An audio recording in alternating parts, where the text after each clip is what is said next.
Hello, everybody. Welcome to Go Global World, GGW Sharks 43rd event. It's been 1 year and a half we are doing this event every 2 weeks, and it's amazing how many people are inspired by this journey, reposting, talking about that.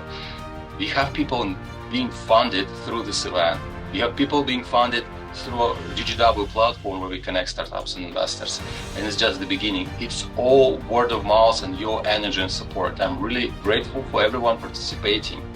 Now, with long ado, I'm gonna kick off the session right now, show you a few slides about us, and then we'll introduce the investors. The only ask I have for you, please take a screenshot of this event, post it on social media, shout out everywhere so you are participating in this, and support us any way you can. For Global World, we connect founders and investors to make so precise, relevant connections from your unstructured data, so you don't have to do your manual scouting of investors, or investors don't need to manually process their deal flow. So the platform can do it for you, removing all your manual efforts for that. Now, entrepreneurs are creating their startup one-pager. The system is creating their beautiful one-pager after asking them a few questions. Investors are creating their one-pager as an investor with a apply for funding button. And so starting with that, the system can learn from you, from your criteria, and make precise connections. Well, for entrepreneurs, when we have your profile on our system, the system is pitching on your behalf to relevant investors 24/7. So you don't have to repeat this every time. But at the same time, investors get an experience of actually connecting with an entrepreneur, like having some potential chemistry, and they either pass or connect. But anyone you investors see on our platform, they are always relevant right away. So we are not just showing you random profiles. And when we say relevant, we process all your deal flow on the platform, outside the platform, from your personal network and from the external world. And this is not just two spreadsheets you get. We have complex mathematics and algorithms to make sure that you're not wasting your time on the relevant connections. You can try it yourself. Well, that's it. I will share information about Go Global World and the link how to get started. Remember, you guys can create your free profiles, and once you proved, you can be noticed by others. We also have subscription plans that you can pick to proactively connect requests with others. Now we have GGW Sharks 43rd, and this is the honored, amazing panel of investors gonna judge you today, and maybe some of you get connected with them. So we have Julian from Moonshots Capital, Liao from Pacific Ventures, Dan Ellis, an angel investors and mentor at Techstars, David Evans, who's gonna join soon, managing partner at Sentiero Ventures, and Jeff Hansen, venture partner at Tandem Ventures. Let's ask our investors who they are, where they're from, and what are the key criteria to select you. Benny, let's start from you. Yeah, a quick intro about myself. So I'm from Acorn Pacific. We're based in Sentiero, California. We have like two fund 1 plus fund 2, around 200 million AUM. We focus on seed round to late seed to early Series A. Our average ticket size is between $1 million to $5 million. Personally, I focus more on B2B enterprise software, SaaS, supply chain, and AI and fintech. Thank you. Fantastic to have you, and look forward to hear your feedback in the event. Dan Ellis. Dan Ellis was one of those who invested in one of the startups from our event, and super excited to have you again. Yeah, hi, Daniel. Thanks for having me. Great to see you at Startup Grind. Hey, everyone. Dan Ellis, residing in Austin, Texas. I was the founder of an HR tech SaaS company that I took from inception to exit. So entrepreneurs, I have been in your seat before. I have 10 years experience as an angel investor, and I currently represent the investing interests of a family office. We're typically doing checks in the range of about 50 to 100K. We're primarily sector agnostic. We're just essentially looking for amazing founders working on interesting products with signs of early traction and growth. So excited to hear the pitches today. Thanks. So exciting to have you again. Thank you. Julian, Tedja, let's take your turn. Yeah, hi Danielle. Good to see you at Startup Grind as well. Hi everyone, I'm Julian. I'm currently a spring MBA associate at Moonshots Capital. We are early stage fund investing at the late seed to early Series A. Typically companies that already have product market fits around 1 million of ARRs, what we like to invest in. We'll lead rounds average ticket size between 750K to 3 mil. Our two general partners are actually ex-military, so we love veteran founders. That's a little bit about Moonshots. In the summer, I'll be interning at a new venture firm called Mucker Capital. They are based out of LA. They do predominantly consumer and enterprise software companies. So B2B SaaS is kind of our sweet spot. And they have an incubator as well as a venture fund. Fantastic. Great to have you, Julian. Fantastic. Thank you. And it was great to see Dan and Julian at Startup Grind. So exciting. Jeff Hansen, super exciting to have you. Please tell about yourself, your funds, your criteria. Looking forward. Yeah, good morning, everybody. Good afternoon, wherever you're at. Jeff Hansen, I represent Tandem Partners, which is a VC out of Utah. I'm located about an hour north of Salt Lake in the mountains of Utah, but have spent most of my career all over the world. I'm definitely an operator. I'm a 4-time founder. Have also one of the main GPs that started Tandem, started Divvy and was sold to Bill.com for $2.5 billion. And so the very strong heritage of operators in our firm, not just investors. So really looking for the opportunities to help firms in various stages. We do SPVs for Series A and beyond, and then we have a newly minted fund that is pre-seed and seed. Our average checks are between 500K to 2 million in the fund, and we've done up to 10 million on the SPV side of things. I'm also an advisor to a hardware venture studio out of Seattle and an immersive fund out of Sweden. So I spent the last 10 years in metaverse, XR, et cetera, and AI robotics. And so even if Tandem doesn't fit the profile, I do have others that I may be able to connect to for sourcing and funding. Fantastic. Thank you. Great to have you. Looking forward to what you have to say during the event. And David Evans, you just joined. Please introduce yourself, tell a few words what you do, what's your criteria, and you are opening our global session here, so no pressure, but yeah, looking forward to start. Hello, everybody. David Evans, I'm managing partner of Sentiero Ventures based in Dallas, Texas. We invest exclusively in applied AI B2B software companies. We're investing out of our second funds. Our typical checks are anywhere from 250 to 750, and what we characterize as an early seed. So companies that have a full product ready, some proof of market, but we really don't have a minimum threshold of revenue. Our number one criteria, though, is that you do have AI at the core of the value proposition of the company. Thanks for having me. Great to have you. Fantastic. So this is the moment we get started and kick off the session. I just quickly reminded the rules because David just joined. So when entrepreneurs pitch, they have only 2 minutes to pitch, elevators pitch, no slides. And you guys may ask as many questions as you want. We may shorten this if possible, but if you feel like this is an opportunity for you, ask as many as you want. Now, if you say you are in, then it means we will connect you via email after the event next day. And if you say you're out, please give your feedback, and that's it. So entrepreneurs love feedback, and it will be super valuable for them, but you don't have to. Anyway, great to be here, and let's get started. The first person to present, Devon Oakley from gimbal.us. Devon, you there? Yes, I'm here. Perfect. Well, I'm gonna put you on the stage. Just give me a second. Here you go. Devon, let me find you. Just a moment. Who's that, sir?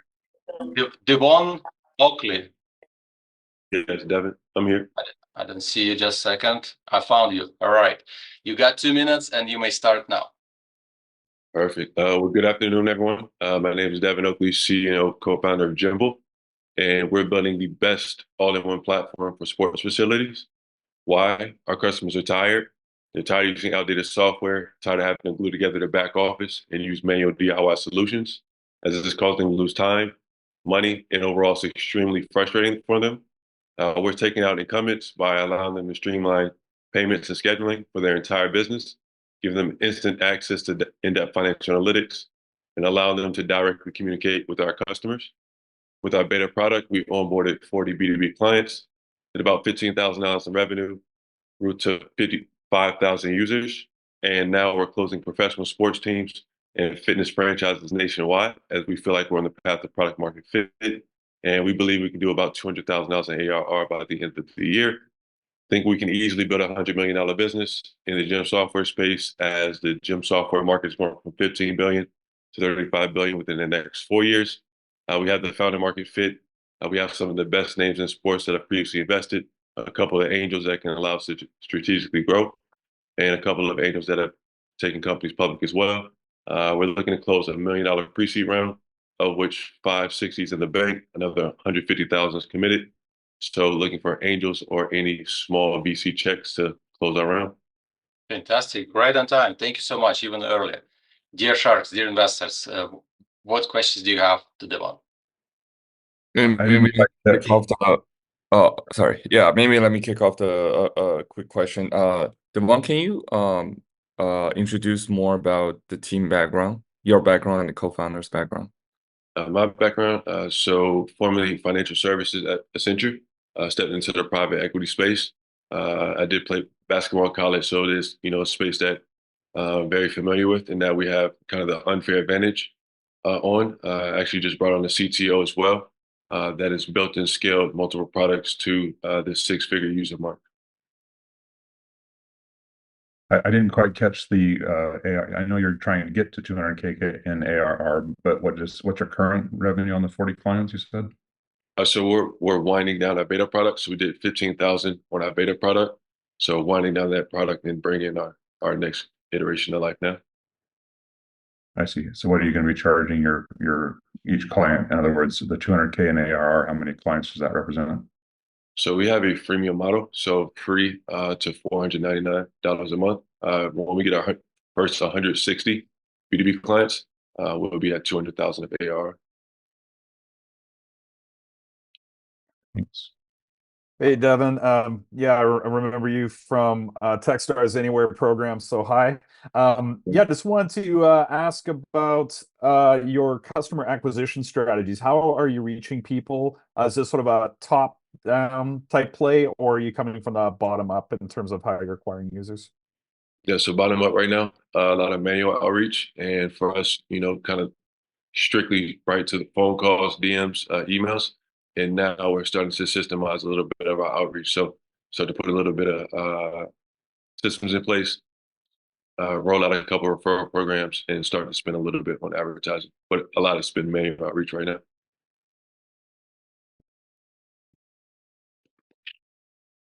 What are these? What are your customers using now? So we have two type of tiers. So one, if they aren't using anything, so they're essentially gluing together their back office. They're using Cash App, Zelle for payments, and Excel to track their clients. The next tier is somebody who's using an outdated software. So they might be using a MindBody, they might be using a Figaro, or they might be using a Calendly or other solutions to kind of glue together their business. So one tier, they aren't using anything. Second tier, they're kind of using multiple softwares to solve a problem or patch together the business. You mentioned you have a couple of advisors in the sports space as well as have some sports organizations in the pipeline. Can you mention those, please? So I mentioned the advisors. However, we're actually in the contract negotiations with the Brooklyn Nets. So we have our first contract with them. All right, fantastic. So this is the moment when we ask this question, like, are you guys in or out? So is anyone interested to connect with Devon? Anyone in? I'm in. All right, we have Jeff. Fantastic, congrats. One shark is in. What about the rest? Who's out, and what's your feedback? I like it, Devon. I think it's interesting. I think it's just probably a little bit early for us on the traction side. And I'd say when you sort of get a more concrete, repeatable pattern in terms of acquiring customers, like look me up. Fantastic. So Dan is out. Yeah. Yeah. Same for me. I think interesting product, but from the AR perspective, I think it's a little bit early. I would like to keep track on the progress of this project. Okay, so does it mean like we need to connect you for this, or you just want an entrepreneur to reach out to yourself? I want the entrepreneur to reach out to myself if he is interested in our fund. Got it. Thank you. And we have David, Julian. Yes. Yeah, no, I was just gonna say, thank you for your pitch, Devin. I would agree with the other two sharks. I think it's probably too early for Mucker. I would love to see like once you get more feedback from your beta and incorporate into your product, kind of how you're able to grow recurring revenue. But as for now, yeah, feel free to reach out. Thank you. And David. Yeah, I think for us, I mean, it's generally the sort of two things that I would look at is one, it's a little bit of a fragmented industry that we wouldn't normally cover. And second is we'd want to see a much more core use case for AI and ML as part of the product.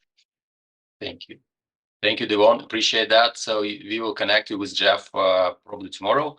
And please share your GGW profile here in the chat, support others. Thank you. Thank you. Move on. And the next presenter is Paul Rosset. Paul, you ready? Yeah. Hello. You got 2 minutes. Go for it. Let's rock.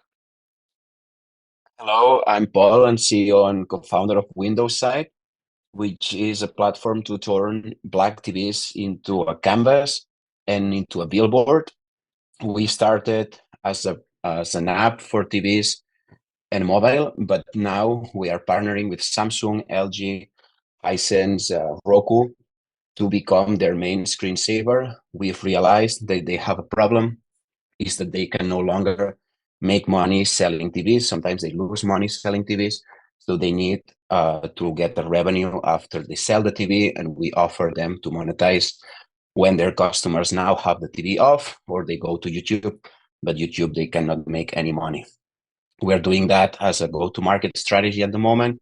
We already have one partner with 30 million devices launching at the end of this year. And we are also partnering with signage companies to go to hospitals, hotels, clinics, etc. We have a community of 250 artists and 15,000 artworks, which is 10 times more what Samsung is offering.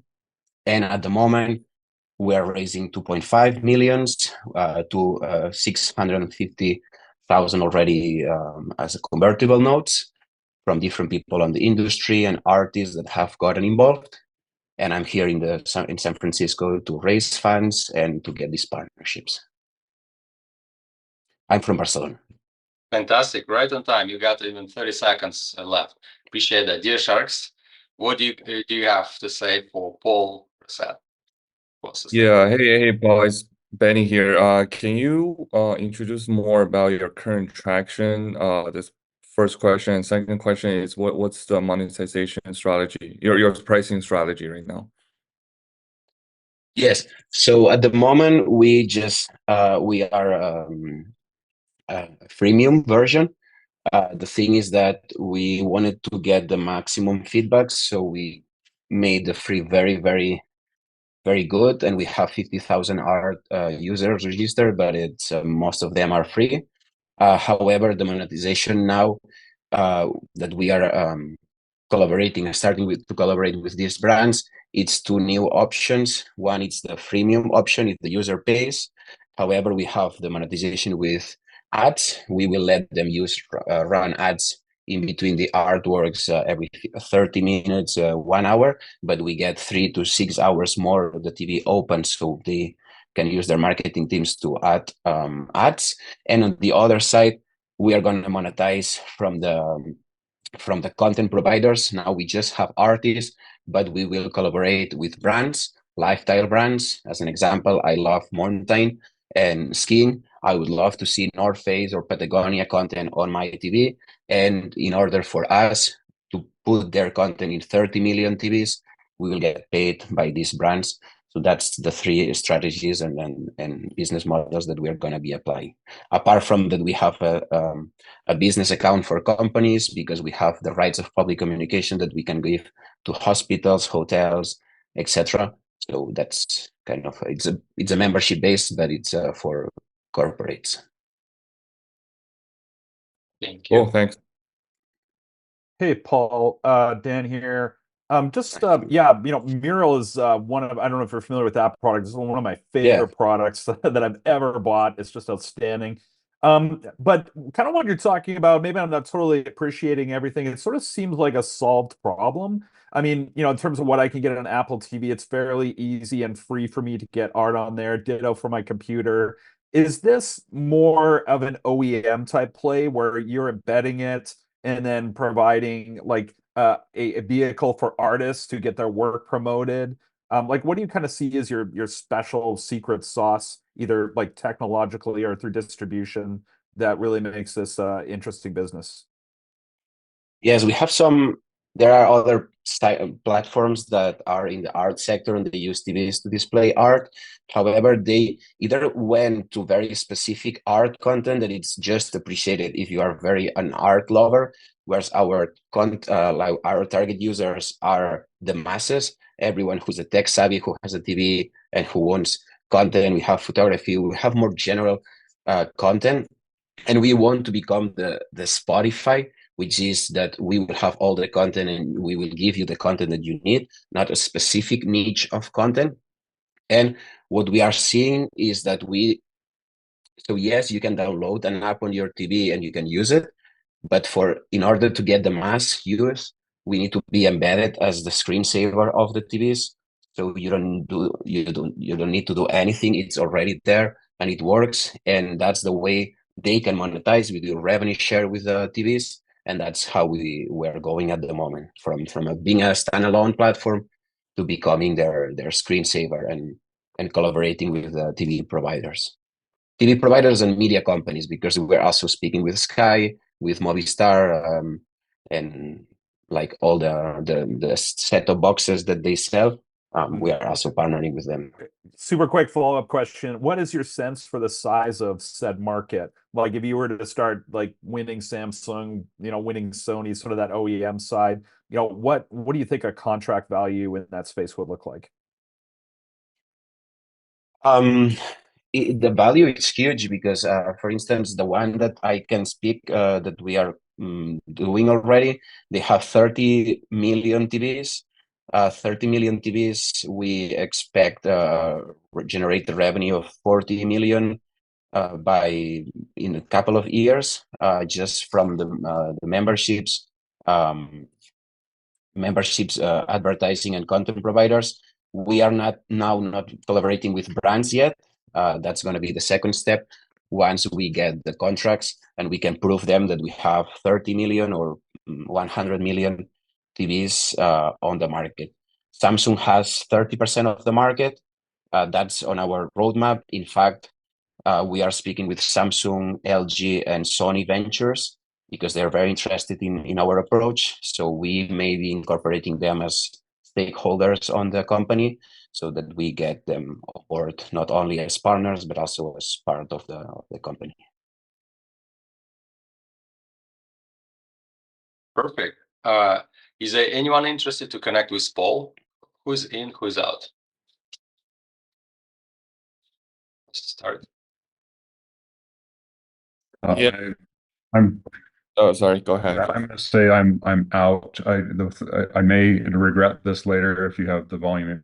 I do like the business model that has access to millions of devices. That's always an interesting play if you can monetize them. I happen to have been fairly involved with an Italian company in this space that has secured one-to-one digital rights for Uffizi Gallery and some others like that. And I've just seen them really struggle, frankly. The value prop is really strong, and if you're a high-end art investor, it's a pretty unique way. You're going at it a different way. I do like the idea of the licensing, but I feel like it might be a little too early for me to say yes to this. Thank you. Jeff is out. What about the rest of the Sharks? Julian, David? Yeah, I think I'm also out. I feel I'm not super confident about the scalability of this business model. It sounds very niche to me, but interesting product. Yeah, I'm just worried about how fast you can scale the business. So I'm out. Thank you. Then, Dave. Yeah, I think I get the sense that this would either be spectacularly successful or just total flop. But that said, I sort of I wouldn't mind chatting with you just from the perspective of, is there a way for you to be clever about monetizing this either through advertisement or like selling through affiliate links or some other type of like interesting creative model? So I probably early for us, but I wouldn't mind actually like connecting just to like track your progress. So let's call me in. All right. One Shark is in. Fantastic. Congrats. All right. Thank you, Dan. We have David and Julian. What do you guys? Are you out? Yeah. I'm out. I'm going to sound probably like a broken record this afternoon, but we're looking for core use cases for applied AI, and this is a little bit more of an ad tech than we would normally look at. So Perfect.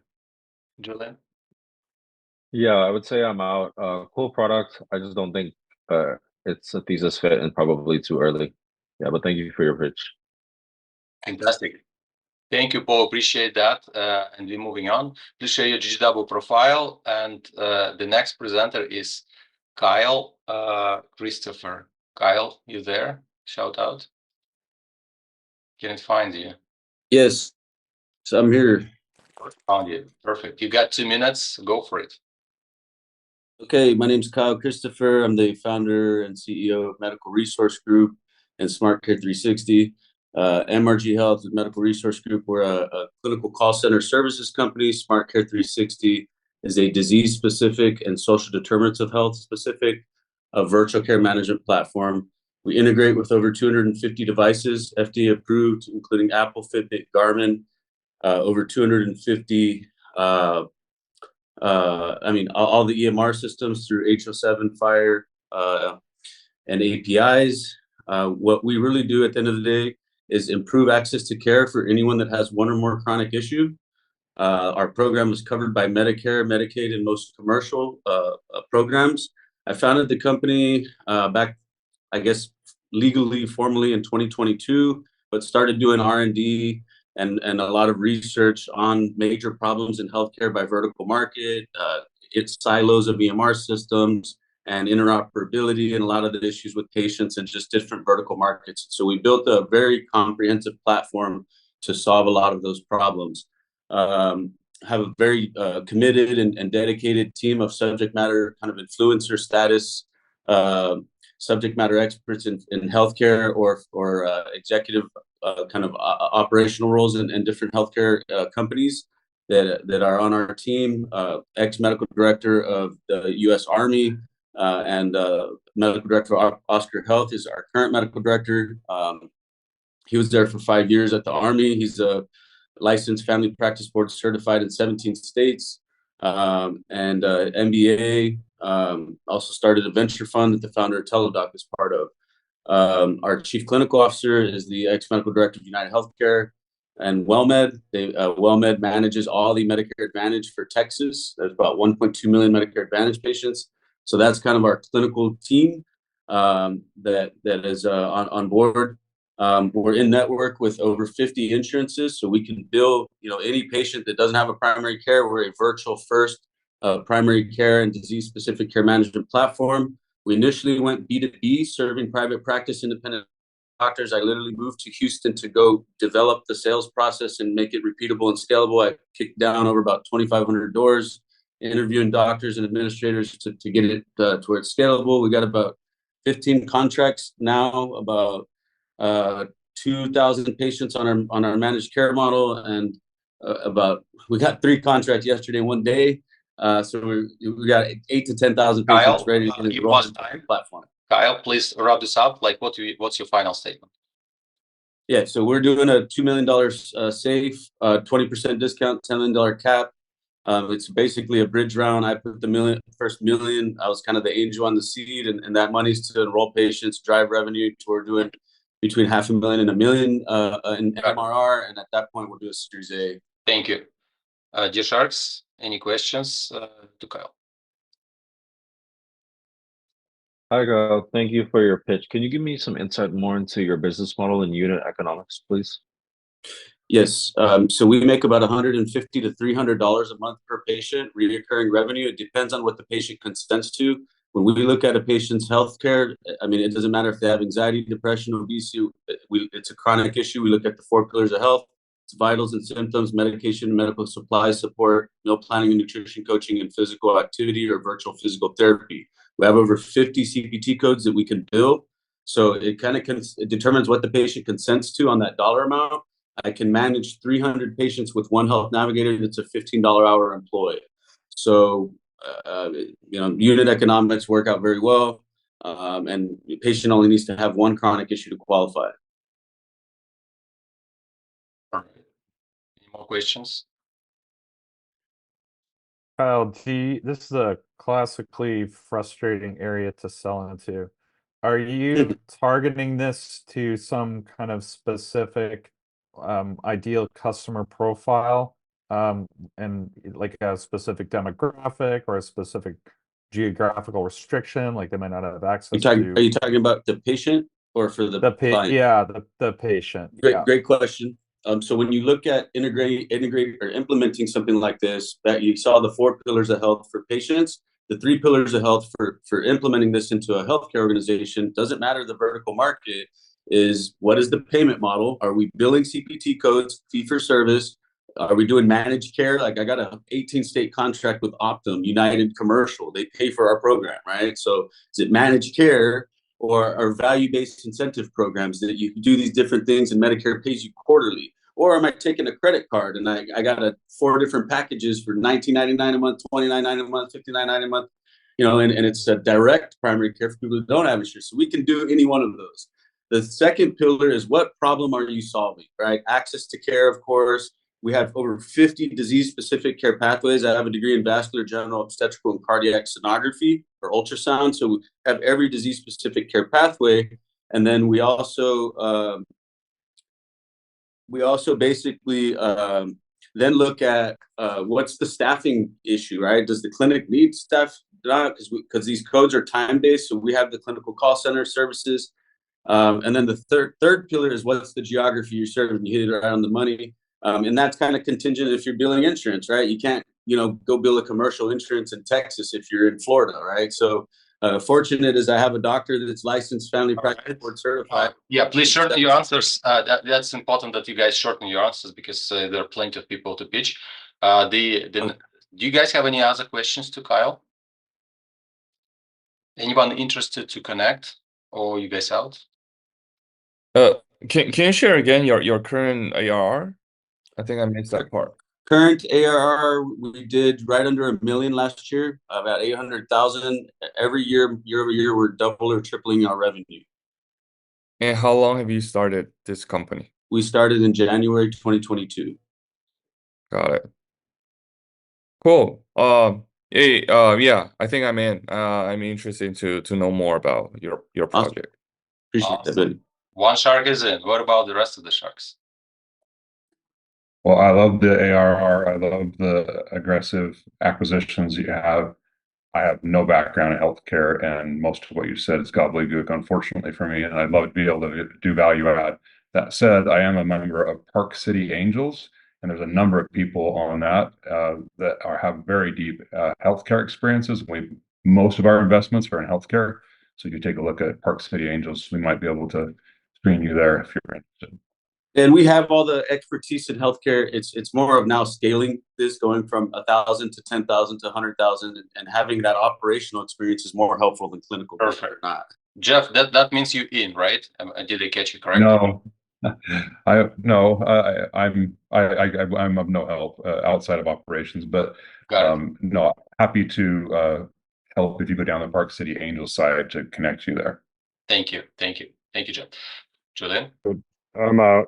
I'm out for basically the same reason as Jeff. We really don't have any depth in anything that touches the patient pathway, so it's just not a fit for us. Understood. Okay, 3 sharks are out. Then Yeah, I feel the same way, Kyle. Thank you for your pitch, but we don't really have experience in health tech, but congrats on your traction. Thank you. then you're out as well, right? Yeah, to echo everyone else, I think we are actually investor in a not dissimilar space. So I kind of think for reason of our goals of diversification, we would be out, but I wish you luck.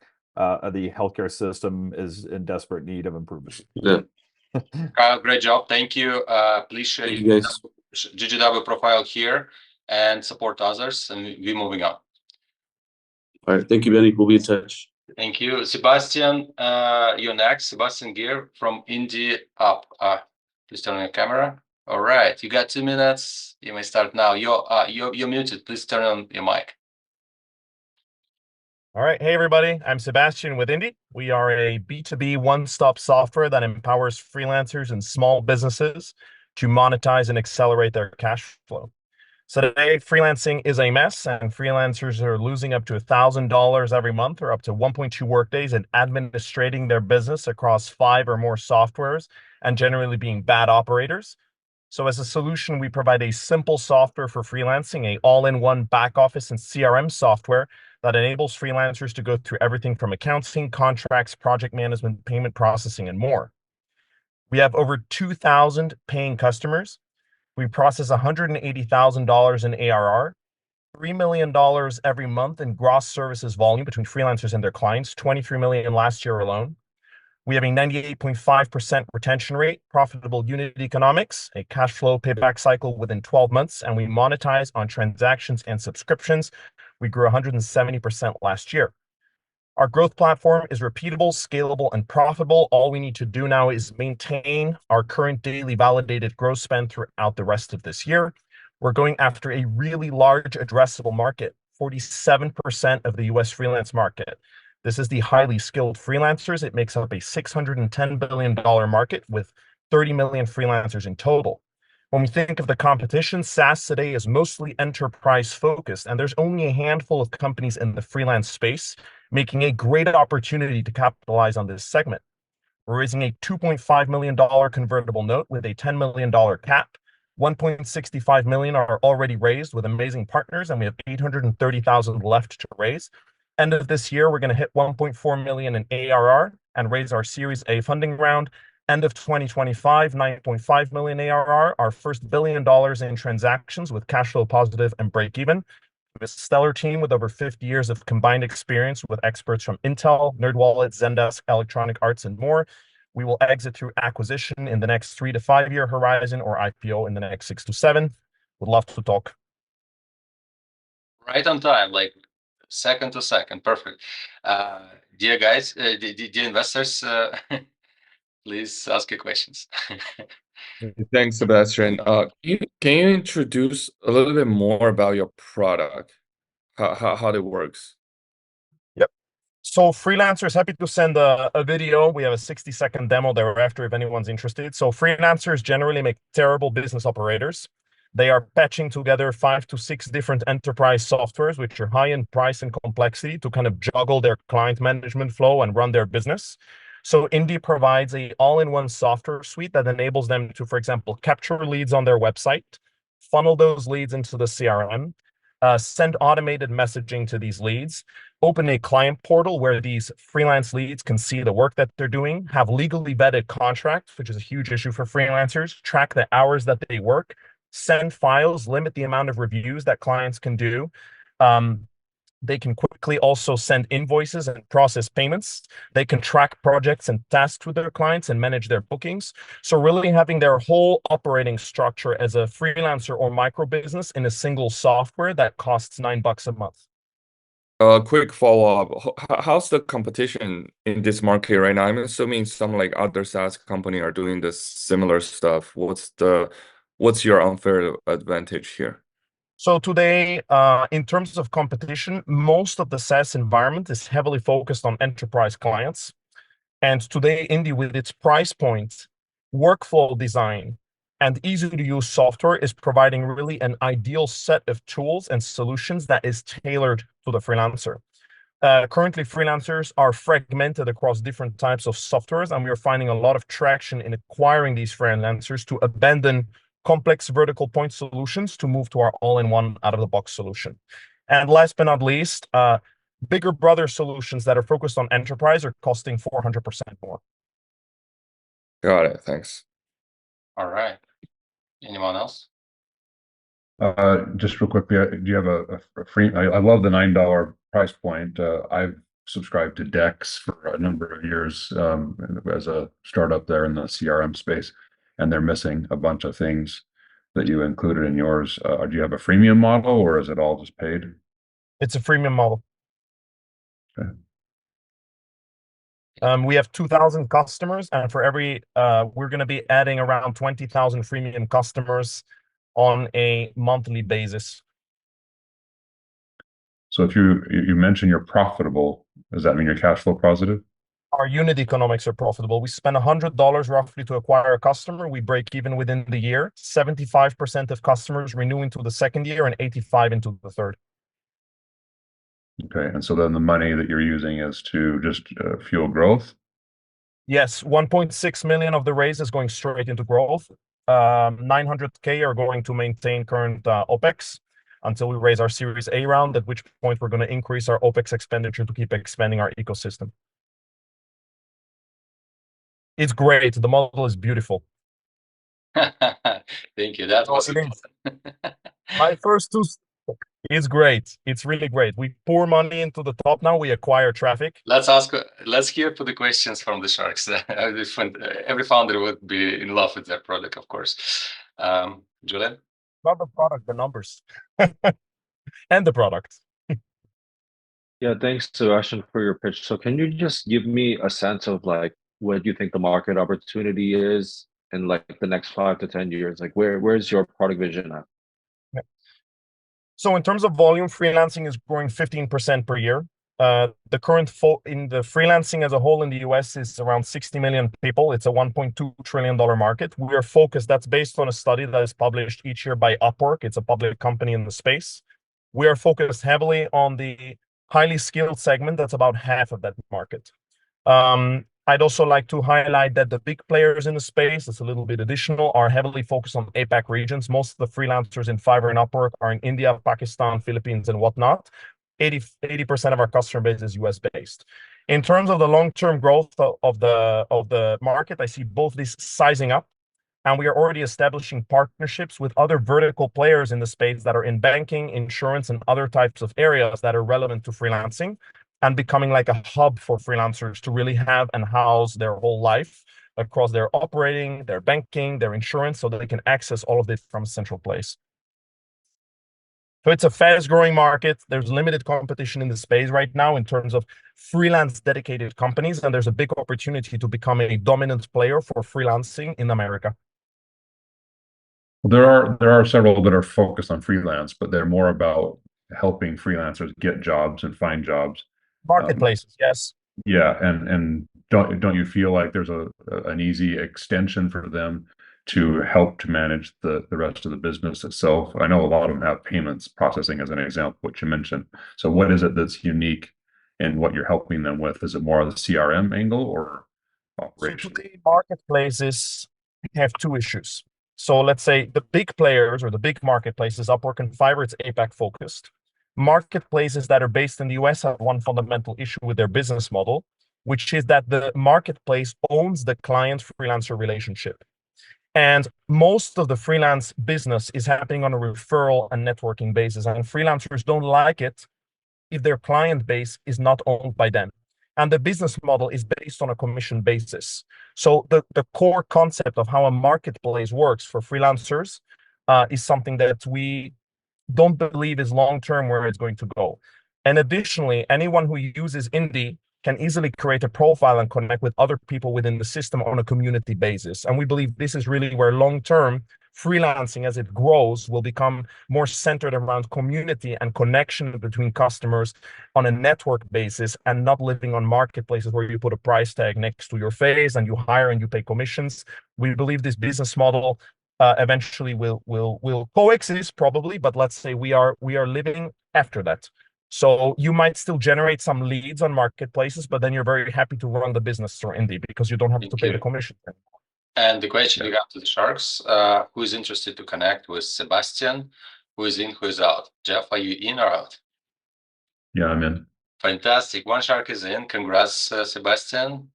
What about the rest? Julian, David? Yeah, I'm in. 2 Sharks are in. It's getting hot in here. 3 Sharks are left. David, what about you? I'm out. It's a little bit too fragmented of a customer segment. It looks a lot like a B2C acquisition funnel, and we look more for B2B acquisition funnel. Thank you. Okay, David is out. Yeah. Benny? Yeah, same for me. I'm a little bit bearish on the willing to payness in for the freelancer market. So I'm also out. 8% conversion, 98.5% retention. Yeah, I love your energy and your confidence. Thank you. Dan? Hey, Sebastian. Good to see you again. Yeah. Yeah, it's we've had some pretty good progress. I think for me, I just feel like this is a crowded space, and there's a lot of products that are offered at free or pseudo free. I think that there's like some kind of unlock that maybe has to occur here that is like a truly unique value proposition. Otherwise, it just sort of gets lost in the ether of the like various tools that are out there. And I kind of would be concerned that it's a race to the bottom on price just because of the widespread availability of similar tools. But that said, you've done very well, so congratulations. For me at this time, I'm out though. Okay, thank you. Congrats. Great energy. Keep rocking. Fantastic. Please share your GGW profile here, support others, and look forward to see you next Wednesday, Sebastian. Okay, great. Thank you. Thank you. The next one is Andy Jockey. Andy, you ready, Andre? Yeah, I'm All here. right. Go for it. Got 2 minutes. Hello, everyone. I'm Andrei Dakhovsky, CEO and founder of Juki. Millions of artists upload their music on streaming service, hoping to make a living out of their passion. What they can afford on earnings from streaming is a cup of coffee at Starbucks once a year. That's true for 99% of them, and this happens because music industry is heavily centralized and equitable model. Juki is a global, inclusive music streaming and talent discovery platform. Anyone with a smartphone can upload their music and take part. Our Juki stands out due to the unique features like direct artist support by fans and fan engagement through gamification. In 12 months, being absolutely free model, we got 200,000 registered users. We've been covered over 1,000 times in publications worldwide, including Wired, Billboard, Music Week, Rolling Stone. We are actually competing with traditional streaming platforms like Spotify. We know that about 20% of 700 million paying subscribers, and this number is trending to be 1 billion. So 20% of these people are specifically looking for new artists and new music. So we aim to grab them in the next 3 years. We are seeking for $100,000 investment to implement a freemium model on the place of absolutely free model that we've got now. Last year, we've graduated from 3 accelerators, including Google for Startups, Meta, and Japanese accelerator, Ninja. We have won a fintech pitching section at Select USA. Andre, you passed time. Please wrap this up. What would be your final statement? What's your final statement? Well, I'm happy to be here. Okay. Open for your questions. Thank you. Dear Sharks, what do you think? So, I didn't quite understand really what kind of the core value proposition is. Are you looking to be a better discovery platform or a better monetization platform for artists? For both things. Better monetization in our freemium model, artists on average will receive eight times more than on Spotify.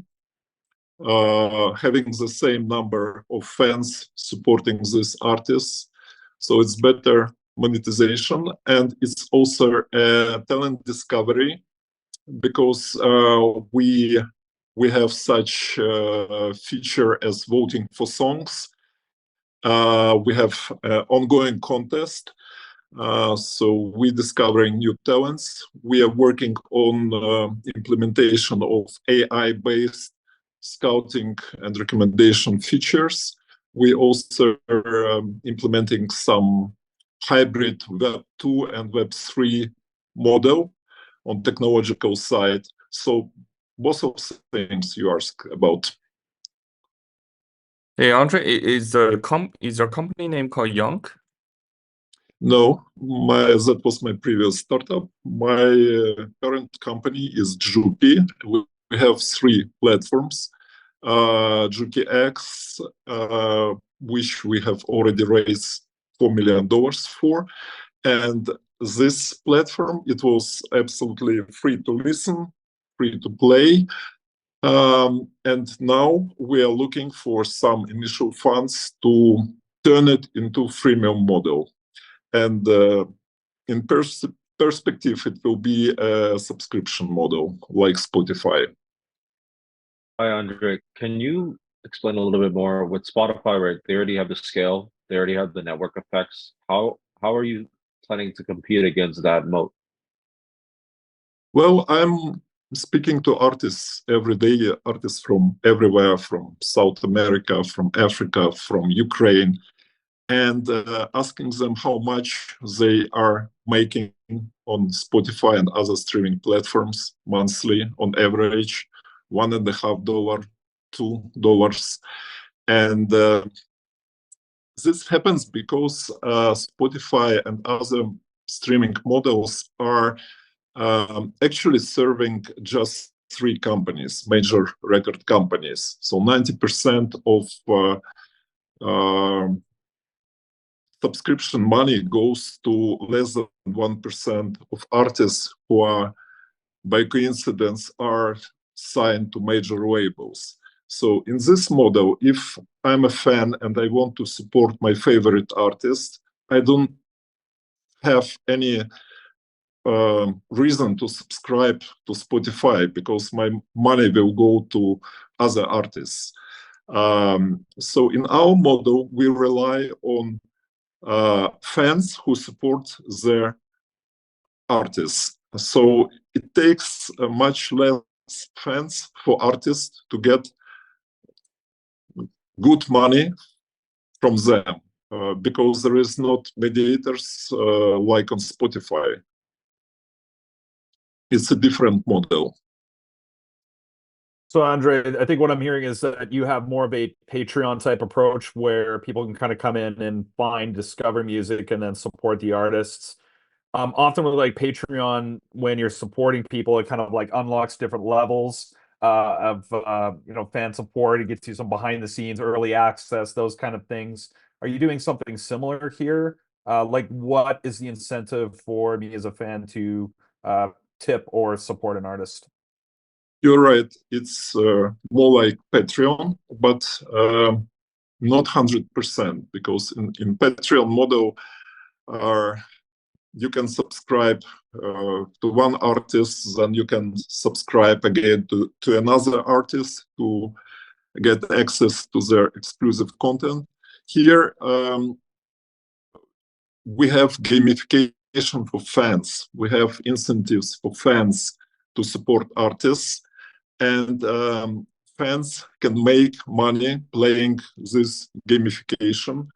They also can compete with each other. So it's really different from Patreon in terms of engagement of users. But in terms of engaging creators, yes, it's like Patreon. Thank you. So let's wrap this up and ask investors the question, who is in, who is out. Anyone interested to connect with Andrew? Who's in? Benny, are you interested or not? No, okay. I think I'm out. Yeah, this is not the area I'm familiar with. Sorry about that. No worries, absolutely. Dan, what about you? Probably not for me. Just not totally, there's not a good clarity of vision in the business model here. So just like some feedback to you would be to kind of crispen up the pitch a little bit, just to sort of make it clear. There's like a lot of moving pieces here, and so I'm kind of lost. And obviously there's loads of free and like widely distributed alternatives, like like the SoundCloud, Spotify, even YouTube is very popular for this. So I think like having a really key killer feature that differentiates you is necessary to have any success.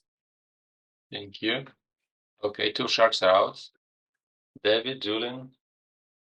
Yeah, I'm out. I'm sort of on the same path with Dan, is that I'm not hearing sort of the killer app that differentiates you. And if you're really going to go after kind of this marketplace model where you've got to acquire both artists and end users, you really need to have something that's a clear differentiator to acquire both sides of that market. Thank you. Julian? Yeah, following what the other judges have said, I think I'm very concerned about switching costs, whether that's like Spotify's users, SoundCloud users, Tidal. There's a bunch of streaming platforms, and I didn't really hear particularly any strong points of differentiation. The gamification piece is interesting, but I'm not sure if that will really convert to a freemium model. So I'm out. Thank you. And Jack? Yeah, unfortunately, I need to make it a queen sleep. I think unfortunately, I love the fact that you're going after a market, you're taking a swing at something that has massive volumes and clearly some extremely big companies, but that's also the downside is there's a lot of extremely big companies that feel like they know how to do music and are leveraging their resources in a lot of other ways. So, and because of that, I just don't have enough experience in this space to be able to say I can be of help, nor does anybody else on my team have experience in this space. Thank you. Andrew, great job anyway. Please share your GGW profile. Keep doing this. You are creating an impact, and thank you for your pitch. We look forward to see you again. Perfect. Next one is Keith Russell. Keith, you ready? Perfect. You got 2 minutes. Turn on your mic and you may start. All right, how's everyone doing? First off, my name is Keith, CEO of RecFix. We do end-to-end autonomous vehicle accident support. So that means when you've gotten into a vehicle accident, our collision detection detects that through your mobile device. Immediately, we give you end-to-end support through the claims process, also through connecting you to service providers, and then finally, helping you with data, evidence capture, and helping you through your emotional trauma. And we make this into one neat vertical using our AI. So there's 2 pieces to this. There's the mobile platform, which is free for the accident victim. And then there is the service provider portal, which personal injury attorneys, doctors, car dealerships, people who service accident victims will have access to curated accidents at scale, right? And they pay a subscription. So right now we have just closed a sale, or we're working on that. That'll be about $100,000 ARR.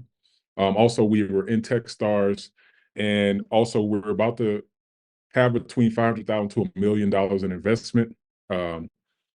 And we've just released our prototype. So we're here in the city of Tulsa. We partner with them, and we're getting all of their data and connecting that data to our AI, which will then connect to all of the service providers here in Tulsa. So we're doing a big project here. All right. Thank you. Right on time. Dear Sharks, Keith from Techstars. Looking forward to your questions.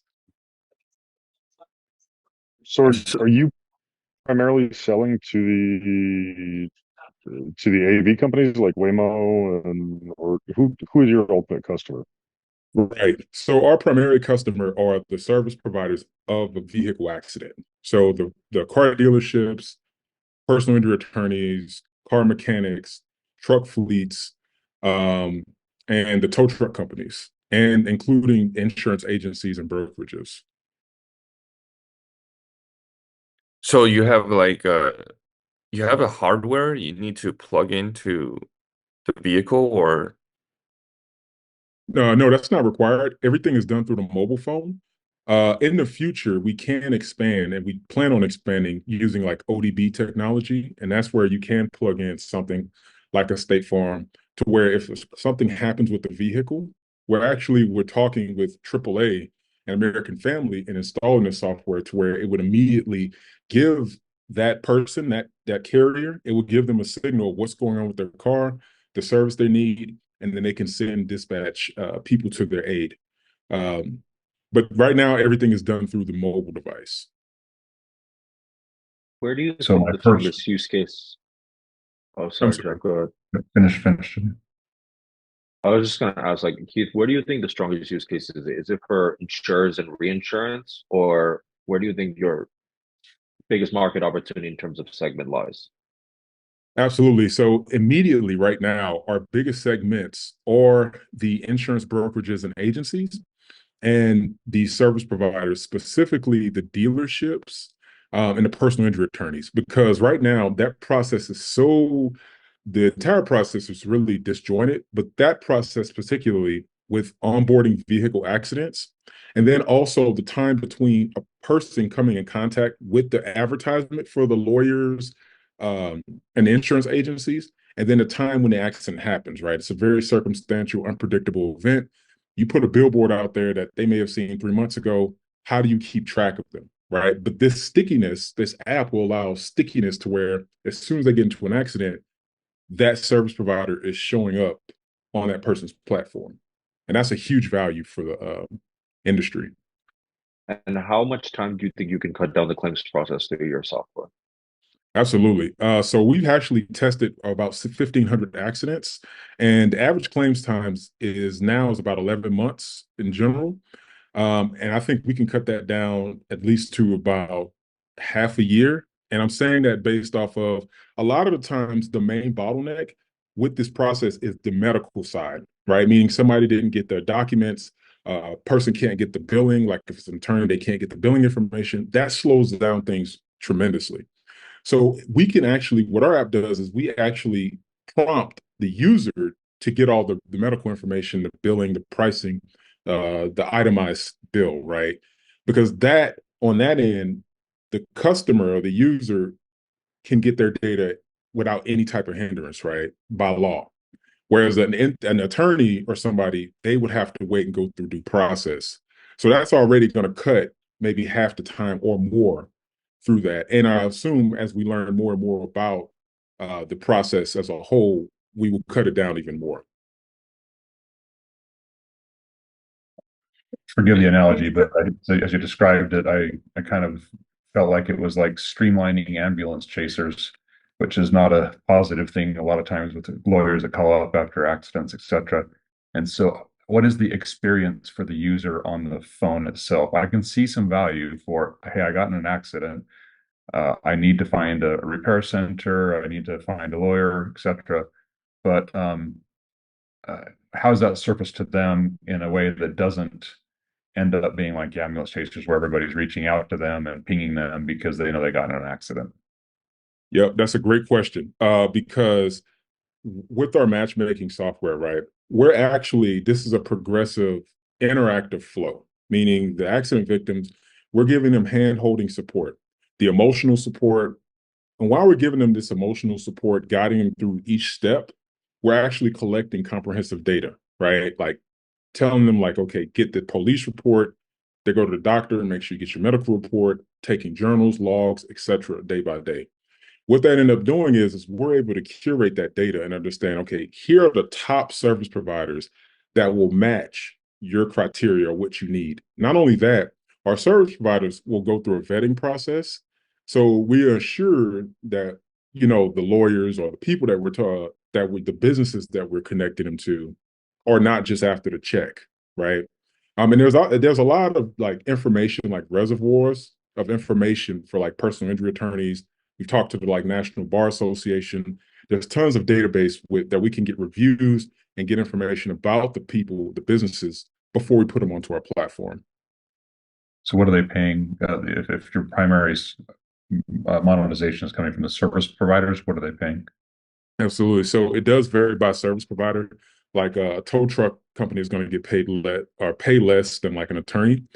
And also varies by location, right? If you're in a highly dense area with a lot of accidents, you're going to be paying more just because it's a subscription service. But typically the average is around at the base around 1,500, and at the highest usually around 5,000, $6,000 a month.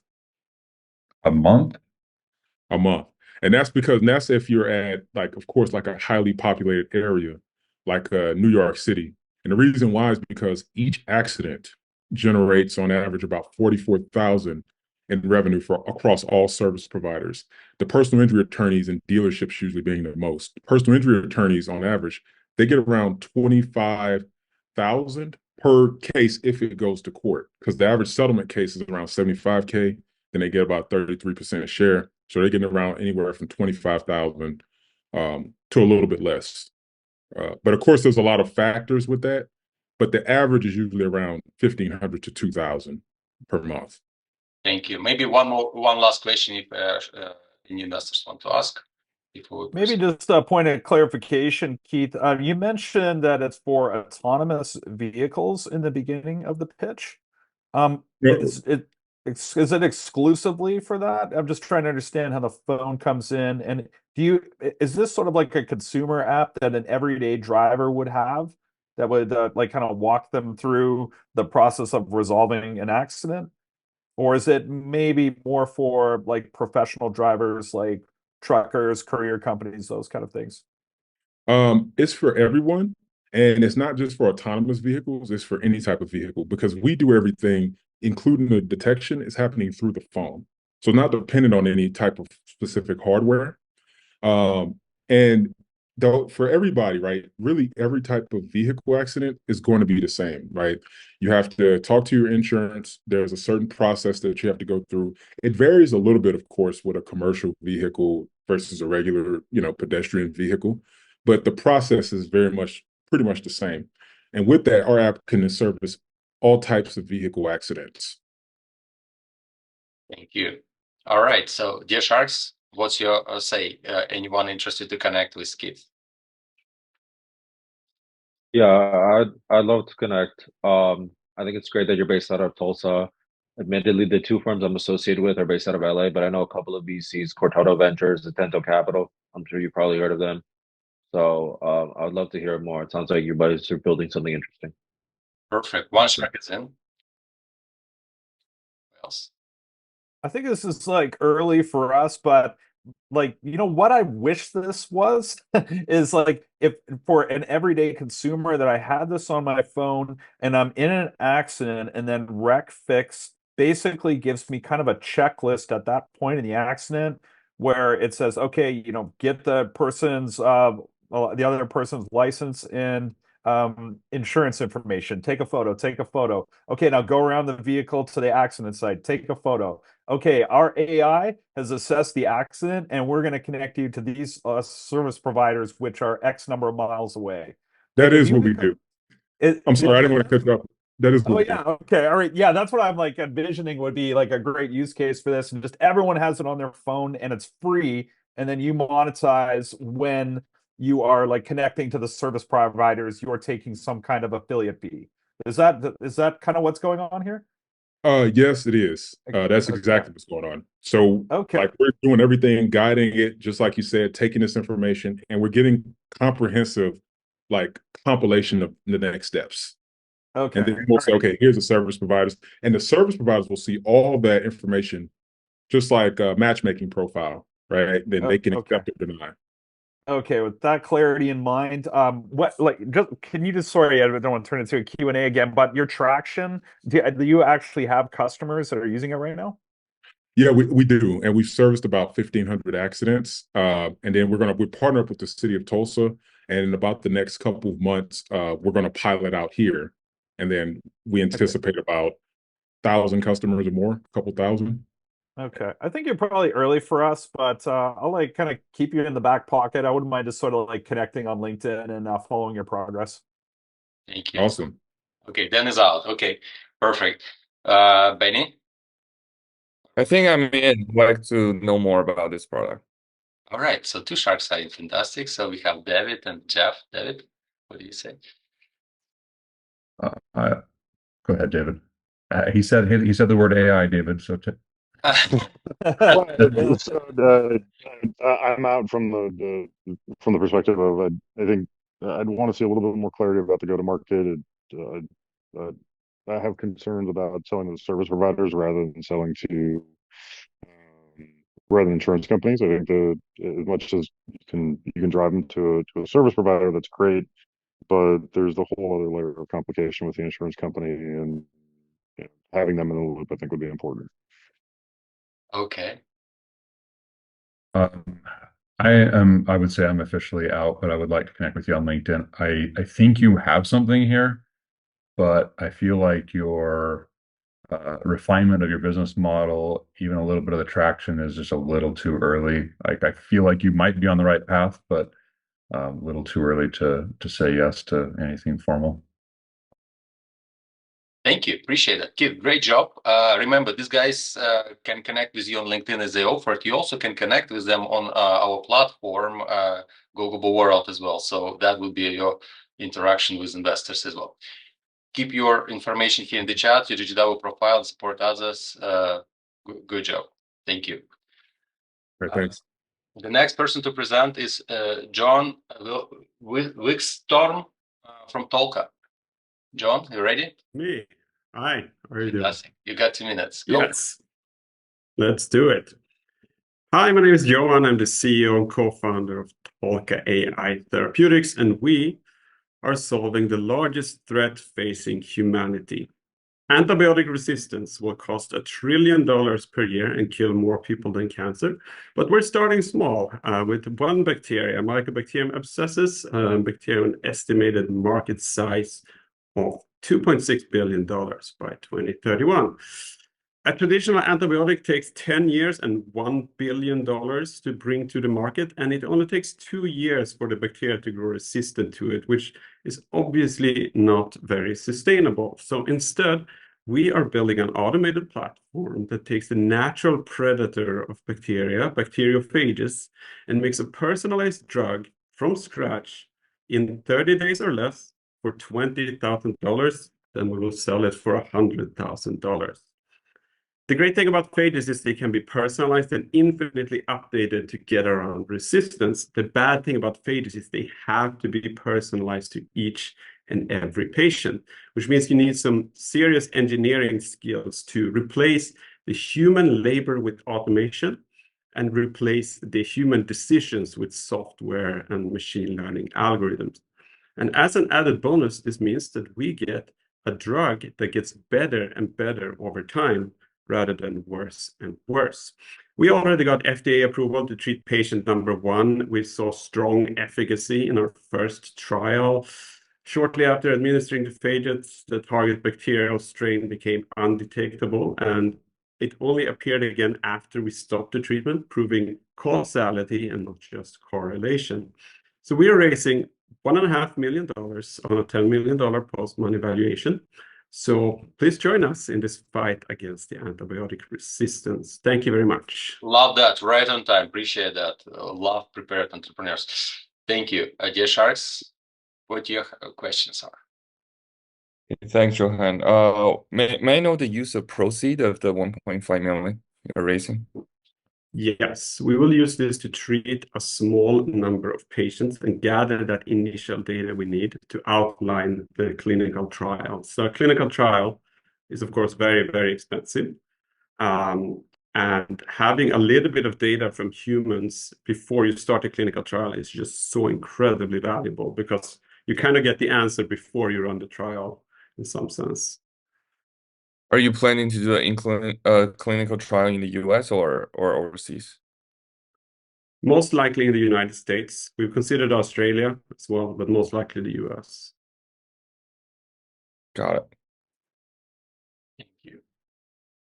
Johan, can you talk about your credentials and your team's credentials and other people that are involved in this? Absolutely. So we are 3 co-founders. We are 2 ex-Google engineers. There's myself. I spent 8 years at Google, mainly on commercializing the scientific breakthroughs that Google scientists came out with. We have Volod, who's a bioinformatician. So the thing about phage therapy is it requires far more bioinformatics than most drug development, which is why we have an advantage in this space. And then the final team member, of course, is a Thiel fellow microbiologist who spent over 10 years in various labs. Thank you. Anyone else? Any more questions? Right. So the question to the Sharks, who is interested to connect with John? Any feedback you guys want to share with Johan? This space is interesting to us, but we're not experts in it. So we typically will consider investments when there's a lot of like efficacy that's proved in the products. So I think for us, we would not invest at this particular phase, but good luck to you. Thank you. Benny, you were asking questions. So do you have any feedback to the guys? Yeah, we have because one of our portfolio is they're like a Series F right now. We started investing in them like many years ago. They're on their phase 2 of FDA trial, and yeah, I think like it's very difficult. I mean, regarding your project, it sounds very difficult, and you're only raising like 1.5 million. I'm a little bit worried about, is that enough? Yeah, the answer is I'm out. Thank you. Yeah, it most certainly is not enough for a clinical trial. That's for sure. Yeah, you need to raise like a lot of tons of money for this project. Mm-hmm. Yeah, I'm in the same boat. I think it'll be recurring CapEx. It's not really a thesis fit, but kind of the gestation period to exit also is a big concern. So congrats on your progress, but I'm out. All right. Maybe a few words. We're exclusively a software investor, so not a fit for us. I'm out. Thank you. And Jeff? Ja, det är gott att träffa dig, men dessvärre jag är ut. Unfortunately, I would probably be out mostly because I don't know anything about the medical space, and I think you need that kind of expertise. Thank you. Appreciate that. John, thank you for your presentation. Share your GGW profile here in the chat. Support others, and looking forward to see you again. The next one is Matthias Straffinger. Matthias, you ready? Matthias, it's your turn. You got 2 minutes, and you may start now. Turn on your mic. Matthias, can you hear us? Actually, yeah, my internet connection is unfortunately super bad today.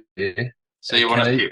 Can I withdraw it? Yeah, sorry. Like, no worries. Can I do it like next time? Very sorry for that. No worries. Max Lidster. Max, you ready? Shout out. Sure. All right. You got 2 minutes. You may start now. Right on. Thanks a lot. So my name is Max. I'm the co-founder of Expert Minute, where we patented a way to actually pass items online to anybody while you're video chatting or chatting with someone. So if I hold up my phone and I can actually place this into your shopping cart while we're chatting.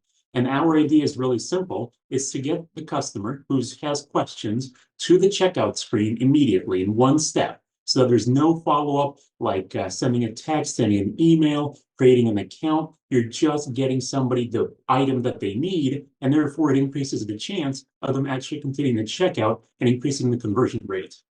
Now, we got our patent last year, and it works in AR, VR, AI, everything. The process is the same across all the different platforms. But this year, we got into the Shopify App Store. So we actually have our app out, and we have a beta user group right now. So that gives us two revenue streams, the patent and the SaaS model, which ranges between $20 and $200 per month. And it's actually a really exciting time. But at the same time, this is why we're doing a fundraise right now, is basically we're doing a round specifically for marketing to let people know that this technology now exists, that anybody can go into it in Shopify right now, but we also want to expand it out to every e-commerce platform out there. So we need as much marketing and as much help as we can get during this growth period. And I'd love to show a demo that anybody wants to see. It takes about a minute to see it, but it actually goes through every step and it shows you exactly how we're doing this. So you can book it on Calendly. We have it on our website, which is expertminute.net. And yeah, thanks for letting me pitch this here. Thank you, Max. Right on time. Dear Sharks, do you have any questions to Max? Hey, Max. Oh, go ahead. Sorry, Ben. Thanks, Dan. Thank you, Max, for your pitch. So I want to dig a little bit more into your intellectual property. Can you explain specifically more about the patent coverage? Is it a utility or design patent? And what does it actually cover? Yeah, so it's a software IP. Basically, it's the remote shopping cart creation process. So it gives us the ability to pass items to anybody as we're speaking. So we're centered around the idea of actually being able to pass these things through. Right now we're in Shopify, but I foresee this thing in Zoom. So like in Zoom right now, as we're talking, if you're interested in this cup, I can actually give you this cup to purchase right as we're talking, so that there's absolutely nothing in between, kind of no barriers, essentially. And you mentioned you're thinking about monetizing the patent. So are you thinking about licensing this to like e-commerce platforms as well as video conferencing providers, or what's your strategy there? Yeah, licensing it pretty much to large retailers. We have a sales team working on that right now. The idea is to go into like a Best Buy or a Macy's or a mattress firm where they have a lot of employees, either at the call center or in the store, where they can pick up a call and answer the questions and actually add the item right then and there.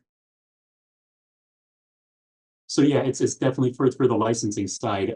That's going to be huge for us, but we're also using the app side to basically justify what it does and kind of get more and more statistics on it. Thank you. Dan? I think Julian brought up a few of the questions that I wanted to ask, but I did want to ask you, Max, is this just for Shopify, or is it sort of a platform agnostic solution?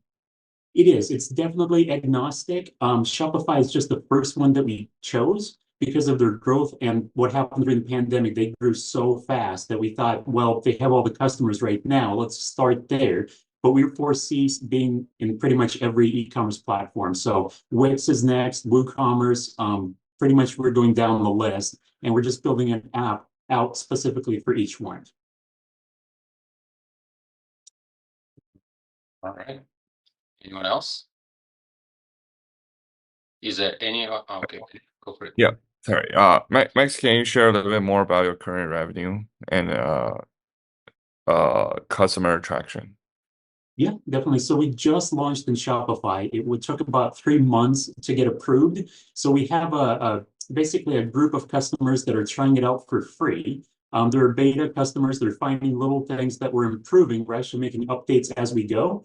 But we're going to pretty much going live and let everybody know that this exists in about, I would say we have about 2 more weeks, maybe 3 weeks of testing left with our core group.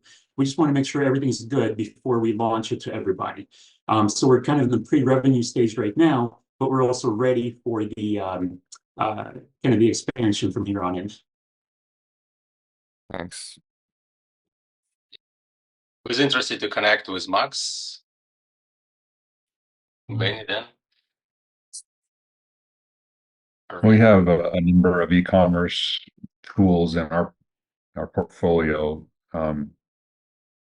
I don't feel like you're quite there with being able to invest in the business at this point, but would like to connect on LinkedIn and just follow your progress. Yeah, definitely. Great. One shark is out. What about the rest? Julian?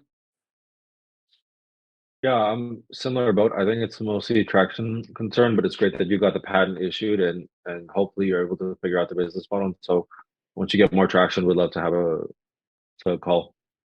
Yeah, definitely. Okay, also, what Julian's out. David, you're out as well, I guess, right? Yeah, I'm out just from the perspective that I think this type of interaction, I have concerns that kind of this type of interaction is gonna evolve pretty rapidly as we see kind of the sort of artificially intelligent user interface expand.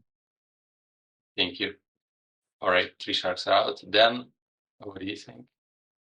Yeah, I mean, while I'm very bullish on live shopping, and obviously what's going on with TikTok shops right now is amazing, and people are just killing it there. I feel it kind of feels more like a feature rather than what I would consider to be a standalone business. And my concern would be that given enough success, that Shopify would simply launch their own native capability around this. So kind of based on that concern alone, I would probably not be interested in investing.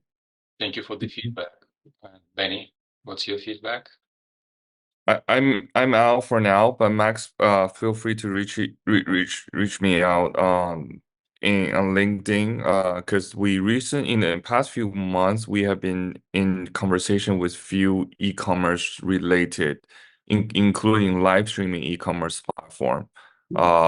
Yeah, so we like to study more and learn more from this space. So feel free to reach out to me on LinkedIn. Will do. Thanks. Thank you, Max. Connect with the guys on LinkedIn and on GGW and support others in here. Appreciate that. Good luck. Thanks.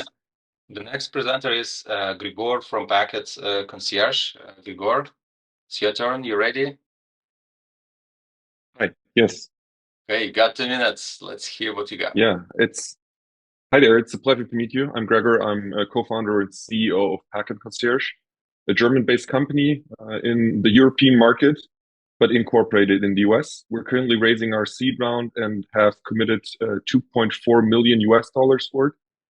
The lead is from San Francisco, and we're now looking for the partners to close it off. We're in the logistics space, but we're not a logistics company. We're enabling sustainable e-commerce through sustainable logistics.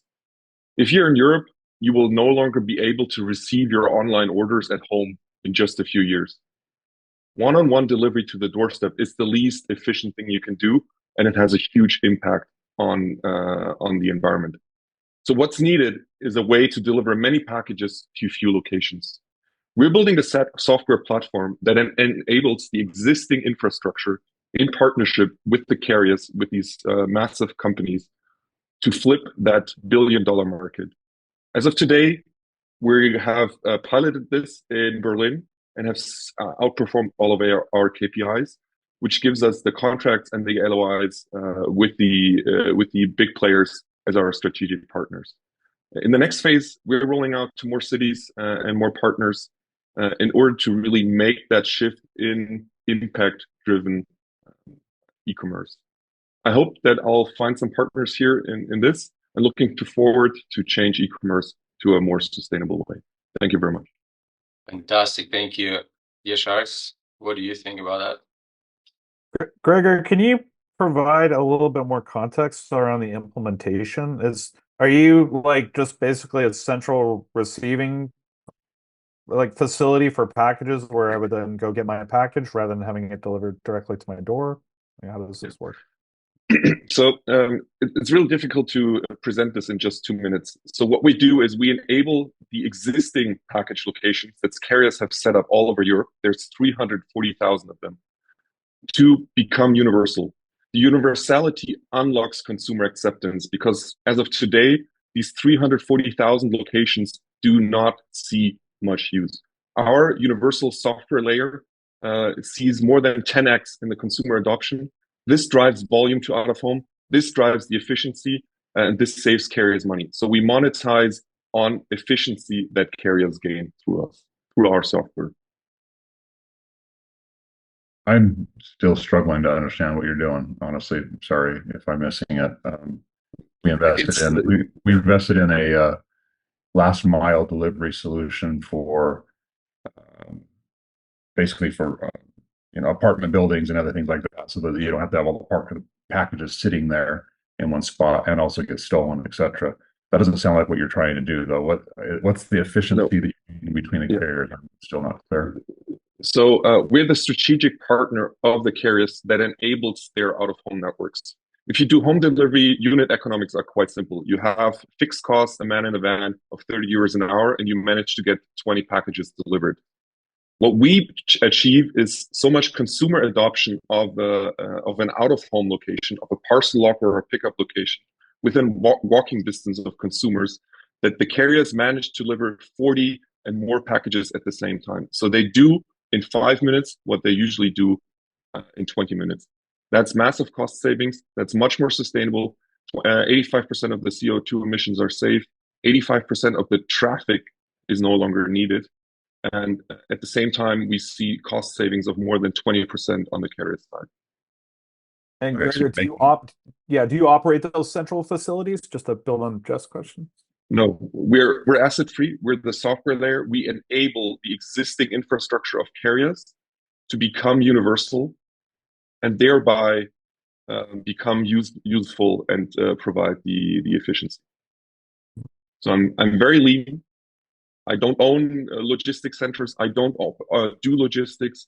I build software that drives consumer adoption, that unlocks efficiency gains, never seen before. Right. Yes. Are there any of the sharks interested to connect with Gregor? Or you guys have feedback? Benny? We invested in we call it first mile delivery. It's called Axel Hire, and we recently had another conversation with another more software driven platform called Airhouse. But yeah, I'm still I kind of get what you're doing, but my suggestion, I think you need to tailor or I think you need to tailor our presentation a little bit, because I think most of the sharks are struggling to know or to understand what you're trying to do. But you're more like throwing some big numbers here, like how much resource you're saving, how much efficiency you're trying to help this industry. But I don't think all these number helps. We need to know more clear about what you're trying to do, what your problem is trying to solve, before throwing those big numbers. So this is my 2 cents. Thank you very much for the feedback. Which maybe it goes like you said, hey, we piloted in Berlin, we hit our KPIs. I have no idea what that even means. So I feel like you might have something here, similar to a previous presenter, but the business model doesn't feel baked enough for me to be able to know anything about making a decision on it. So I'm out. Yeah, thank you very much. My attempt here was to drive the interest. It's not explainable in 2 minutes, but we've seen the traction from big name VCs. So thank you for the feedback. Yeah, my feedback is very similar to what Benny said. I think you guys started off with the deal details and thought about generating interest, but I kind of want to hear more on the storytelling aspects. I think it makes more sense to go talk about the problem and the solution, and then you can talk about the traction and kind of the investors on your cap table. But I think the order of the pitch was kind of wrong. But otherwise, congrats on your traction. Thank you. We're moving on. So appreciate that, Gregor. And the next person to present is Alexander Roscoe. So we are a little bit increasing speed of pitches, so we will have probably less feedback, and just to make sure that more entrepreneurs who decide to pitch would pitch. Thank you, Grigor. Good luck, and please share your information in the chat. Alexander, you got 2 minutes. Go for it. Thanks for having me. It's great to pitch during Climate Week. Hi, so I'm Alex Roscoe, CTO and co-founder of GrowFlux. Our company provides farmers with cost-effective plug-and-play technology solutions to help automate critical aspects of their farm. Small, medium-sized farms are under-productionized. They have access to automation. They don't have access to the same automation equipment like larger farms. If they do try to automate their farm, it's typically done through custom-engineered solutions.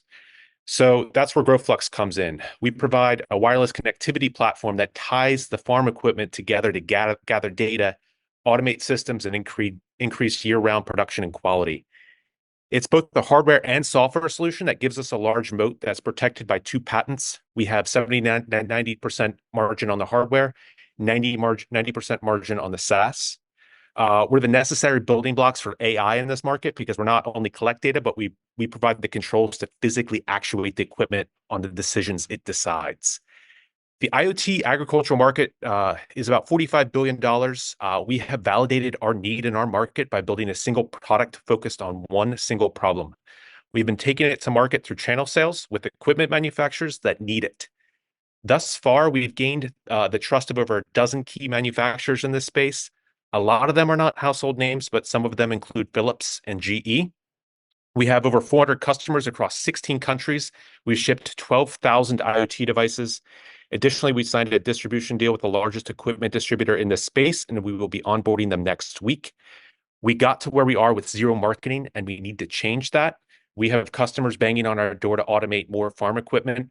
We're punching well above our weight for what we've done with our pre-seed round, and that's why I'm here. I'm raising our first equity round of $5 million. We're looking for a lead to set the terms. We have a soft commitment of $500,000. Some notable current investors include Emerging Ventures, Exelon, the Fortune 100 energy company, and Ben Franklin Technology Partners. So our data room is ready to dive into. If this is of interest to you, I'm happy to address any questions as well as arrange further time to talk about our tech under the hood in further detail. Yeah, thank you, Alex.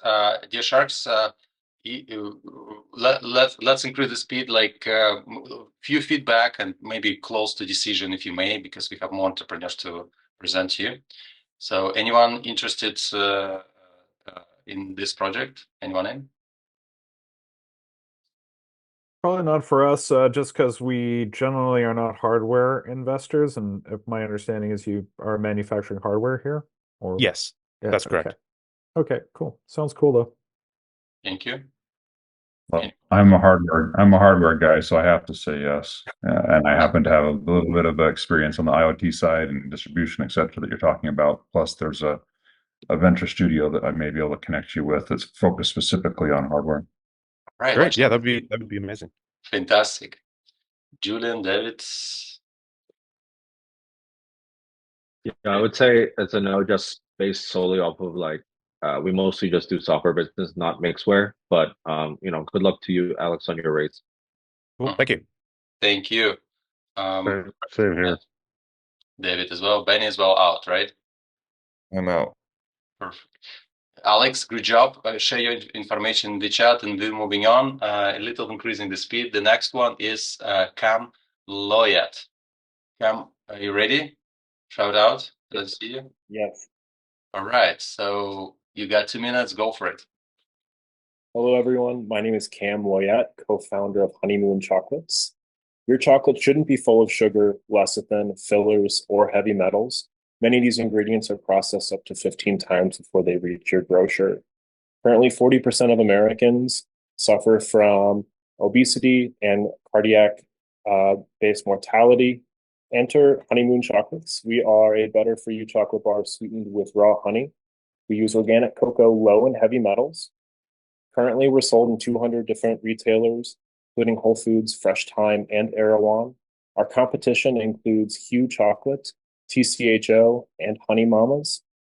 We're raising a $500,000 safe with a $5 million value cap. In 2024, we'll do $300,000 in revenue, and we've currently manufactured 130,000 units to date. I want to thank you guys for your time, and I want to open it up for any questions. All right, thank you. Yes, Sharks, do you have any questions to come?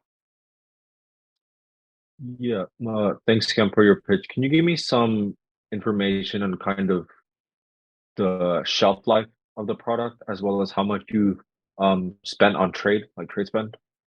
You bet. Our current shelf life is a year. We're working to get that up to the 2-year industry average, and trade spend has been minimal. We haven't spent a lot on getting the brand out there. A lot of it has just been testing the market with our current bar. And do you have any information on like sell-through rates? Yeah, you bet. Many of our retailers are above 90%. Average is at about 97% sell through. Retailers like Whole Foods and Erewhon. Is there any one of you guys interested to connect with Cam? Any feedback?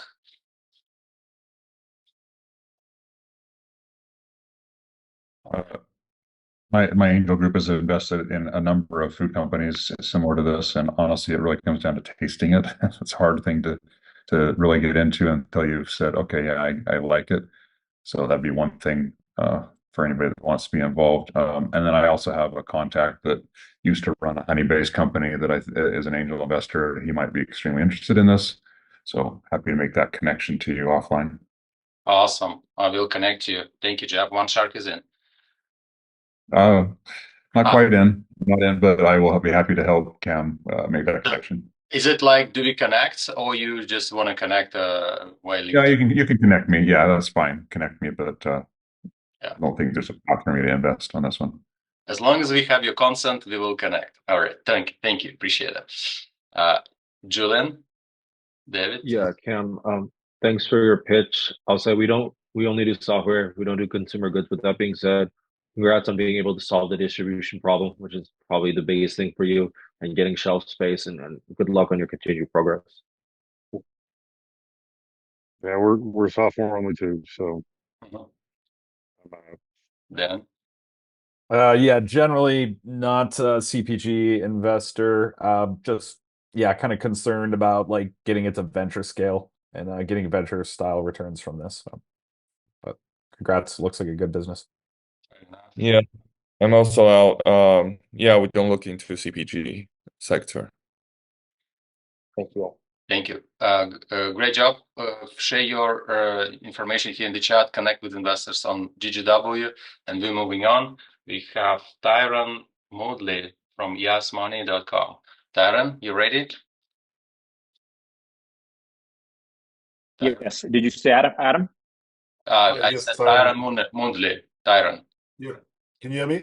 Yes. Here, can you? Oh, different guy. Yeah. Got 2 minutes. Go for it. Yeah. So Yas Money is a P2P crypto payments platform that has a crypto license in South Africa, which allows us to buy and sell crypto and run an exchange. We've also partnered with Access Finance Group, which has offices in London, Joburg, Zambia, Zimbabwe, Botswana, and Mauritius. This allows us to purchase and sell fiat currency. We're building an NFT commodity exchange in Africa as well, and offering this through our P2P payments platform for Africans in the diaspora. Why do we start Yas Money? We imagine a world where financial barriers in Africa are dismantled, where cross-border payments and remittances are seamless, affordable, and instant. This is the world Yas Money is building. The challenges are clear: limited banking, high transaction fees, and inconvenient cash-out options, and a fragmented financial landscape. There's an opportunity in Africa to offer NFT tokenization of natural resources, direct bank integrations, and a user-friendly interface.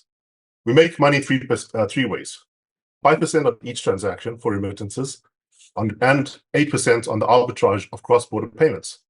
We also sell crypto. We make money on our customers who hold crypto as deposits. We make 10 to 12% on USDT and 1 to 2% on Ethereum. We're already transacting in Malawi and Zambia, and we're growing at 300%. We're doing about $50,000 in transactions a week, and the market is huge. There's over 5 million Zimbabweans in South Africa, and in North America alone, there's over 3 million Africans in the diaspora. We're going to be offering our platform to them to offer all of our services. And we're looking at $5 million for 10% equity. Thank you. All right on time. Appreciate that. Dear Sharks, do you have any questions? Who's in, who's out?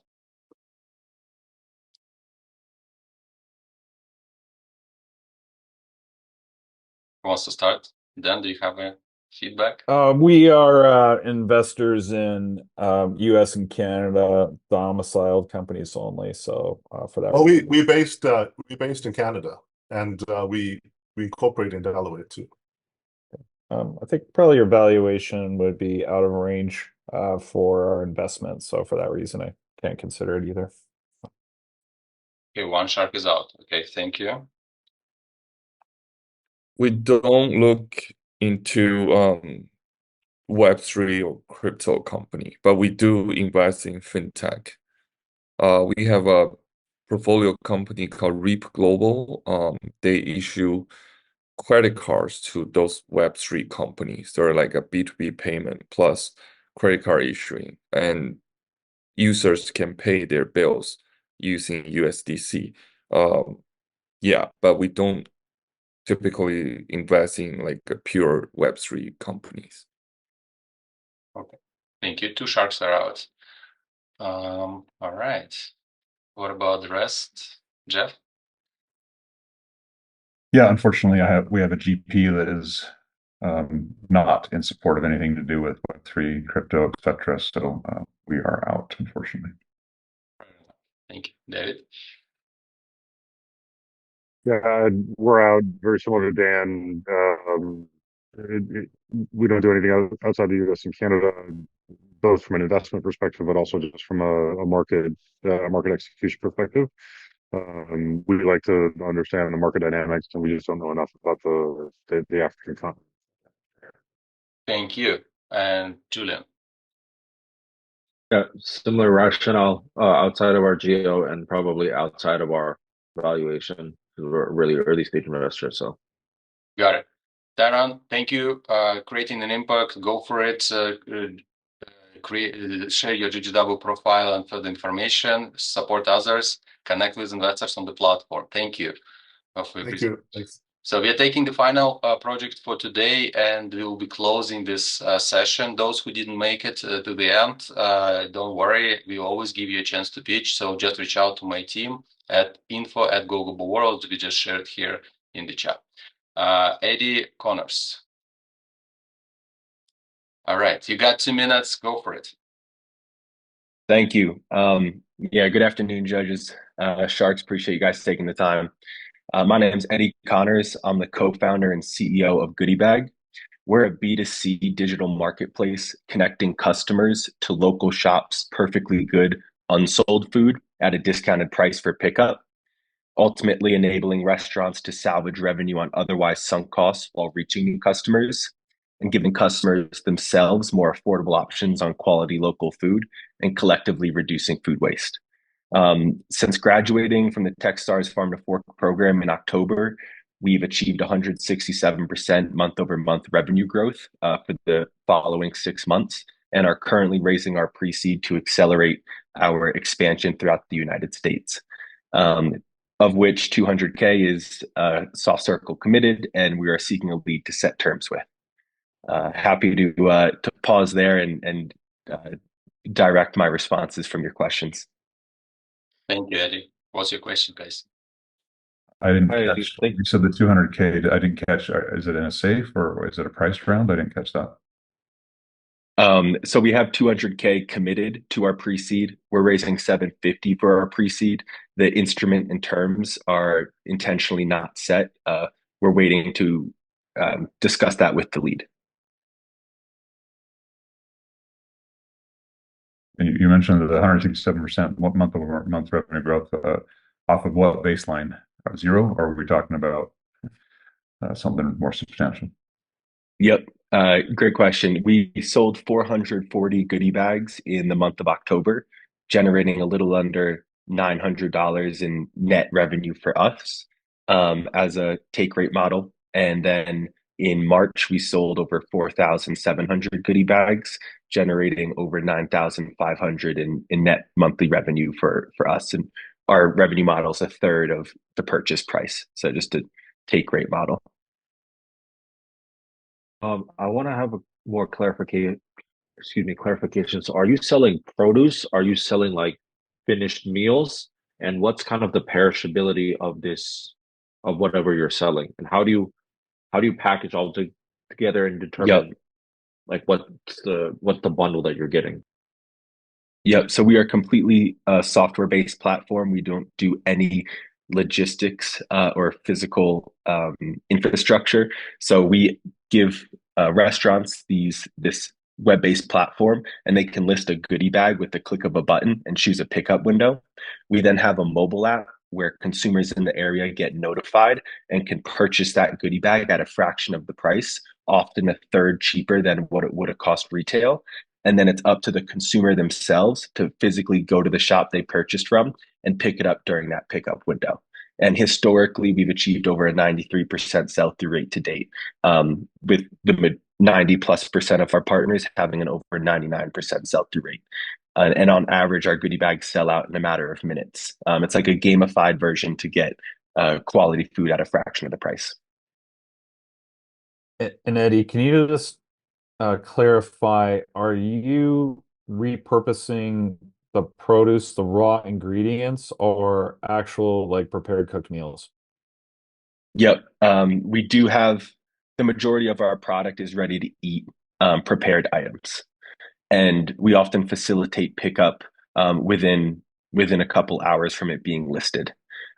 Think bakeries, pizzerias, grab and go meals, cafes, grocers, juice bars, anything, fast casual restaurants selling barbecue, anything that has already been prepped is good, but they're not going to carry it over for the next day, or they're going to sell it as a day old on our platform for pickup.